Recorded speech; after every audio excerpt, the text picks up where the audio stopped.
বন্ধুরা, জ্যোৎস্না রীতিকথায় একটি নতুন পর্বে তোমাদের সকলকে স্বাগত জানাই। বন্ধুরা, আজকের পর্বে আমরা জানবো 2025 সালের সফলা একাদশী কবে পড়েছে, তার পূর্ণাঙ্গ সময়সূচি এবং পালন সময়। এছাড়া সফলা একাদশী সম্পর্কে খুঁটিনাটি তথ্যাদিও আজকের পর্বে জানবো। তাই স্কিপ না করে পুরো পর্বটি দেখো। ভালো লাগলে সবার কাছে শেয়ার করে দেবে আর একটা লাইক করে দেবে, এবং পরবর্তী ভিডিও পাওয়ার জন্য পাশের বেল আইকনটি অবশ্যই প্রেস করে রাখবে। তাহলে চলো আজকের পর্বটি শুরু করা যাক। বন্ধুরা, সনাতন ধর্মে একাদশী উপবাসের বিশেষ গুরুত্ব রয়েছে। এই দিনে ভগবান বিষ্ণু এবং মাতা লক্ষ্মীর আরাধনা করা হয় এবং পাপ মুক্তির আশায় উপবাসও পালন করা হয়। বৈদিক পঞ্জিকা অনুসারে পৌষ মাসের কৃষ্ণপক্ষের একাদশী তিথিকে সফলা একাদশী বলা হয়। বিশ্বাস করা হয় এই উপবাস পালন করলে জীবনে সুখ শান্তি বজায় থাকে।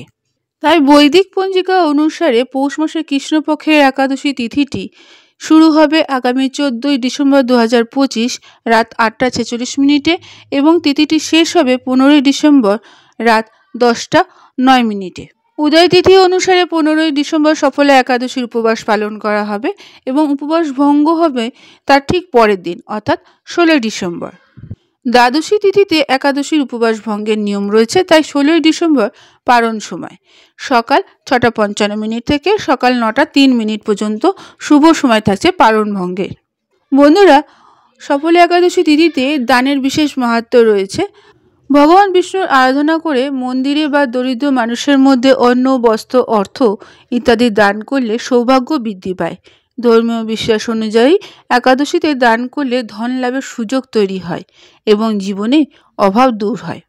এছাড়া সফলা একাদশী যারা পুজো করবে সেই পুজো সামগ্রীর মধ্যে থাকবে প্রদীপ, হলুদ কাপড়, ফুল, কুমকুম, পুজোর বিভিন্ন ধরনের সামগ্রী, চাল, ফল, মিষ্টি, ধূপ, আম পাতা, ভগবান বিষ্ণু ও মাতা লক্ষ্মীর প্রতিমা। আলাদা করে প্রতিমা স্থাপন করতে চাইলে ছোট চৌকি লাগবে, তুলসী পাতাও লাগবে। সফলা একাদশীতে ভগবান বিষ্ণুর পুজো এবং উপবাস পালন করলে জীবনের সকল ক্ষেত্রে সাফল্য লাভ করে। এই দিনে তুলসী মাতাকে প্রদীপ জ্বালানো, দান করা অত্যন্ত শুভ। বিশ্বাস করা হয় যে এটি করলে সৌভাগ্যের দ্বার উন্মোচিত হয় এবং ভাগ্য উজ্জ্বল হয়। ধর্মীয় গ্রন্থে বলা আছে যে সফলা একাদশীর উপবাস পালন করা 100টি রাষ্ট্রীয় যজ্ঞ এবং 100টি অশ্বমেধ যজ্ঞের সমান পুণ্য লাভ হয়। তাই বন্ধুরা, সফলা একাদশী উপবাস করা অত্যন্ত জরুরি। বন্ধুরা, যারা সফলা একাদশী উপবাস করবে তাদের অবশ্যই এই কয়েকটা জিনিস মাথায় রাখা খুব দরকার। যেমন তামসিক খাবার খাবে না, এগুলো থেকে এড়িয়ে থাকবে।